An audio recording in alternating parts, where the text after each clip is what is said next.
সকাল বন্ধুরা, আমি রান্না করছি কলমি শাক ভাজা।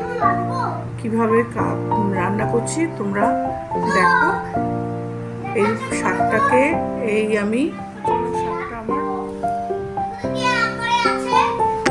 এভাবে কুচিয়ে নিয়েছি। এবার আমি রান্না করব কলমি শাক ভাজা। কি কি দেবো শাকে? পেঁয়াজ কুচিয়ে নিয়েছি, ঠিক এরকম ছোট ছোট করে কুচোতে হবে পেঁয়াজটা। আর কয়েক কোয়া রসুন নিয়েছি, দুটো কাঁচা লঙ্কা চিড়ে নিয়েছি। আর এই যে কালো জিরে আর শুকনো লঙ্কা ফোড়নে দিয়ে দেবো। তেল দিয়েছি কড়াইতে, গরম হয়ে গেছে, দিয়ে দিলাম ফোড়নে শুকনো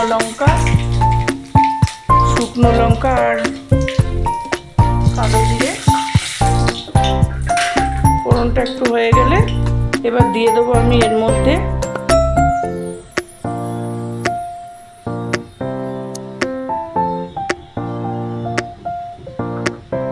দুটো কাঁচা লঙ্কা, চেরা কাঁচা লঙ্কা, আর দিয়ে দিচ্ছি পেঁয়াজ কুচনো।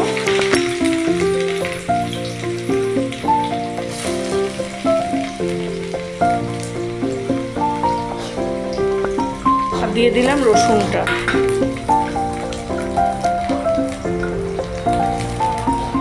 এইরকম ভাজা ভাজা হয়ে গেছে। এবার আমি এর মধ্যে দিয়ে দিচ্ছি শাকটা।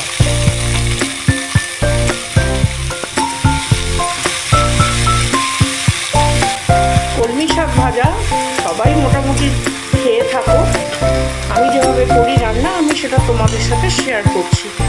এবার দিয়ে দিচ্ছি নুন, হলুদ, চিনি একসাথে রাখা ছিল, এটা দিয়ে দিলাম। শাকটা নরম হতে দেবো একটু চাপা দিয়ে। শাক ভাজাটা এই যে হয়ে এসছে, আর একটুখানি শুকনো হলেই নামিয়ে দেবো। এই সাধারণ রেসিপি আমি তোমাদের সাথে শেয়ার করলাম, কলমি শাক ভাজা। তা আমি ওই ভাজাটার মধ্যে কী কী দিয়ে আমি করি সেটাই আমি তোমাদের সাথে শেয়ার করলাম। শাকে কী কী দিই সেটাই আমি তোমাদের সাথে শেয়ার করলাম। ভালো লাগলে আমার রেসিপি লাইক করো, কমেন্ট করো এবং শেয়ার করো। যারা ফেসবুক থেকে দেখছো ফলো করে দিও আমার চ্যানেলটাকে। আর যারা ইউটিউব থেকে আমার চ্যানেলটাকে দেখছো বা নতুন যারা দেখছো তারা আমার চ্যানেলটাকে শেয়ার করে দিও। তাহলে আর কি রেসিপি আর কি দেখতে চাও কমেন্টে আমাকে জানিও। আমি তোমাদেরকে সেই রেসিপিগুলো তোমাদের মধ্যে শেয়ার করব, করে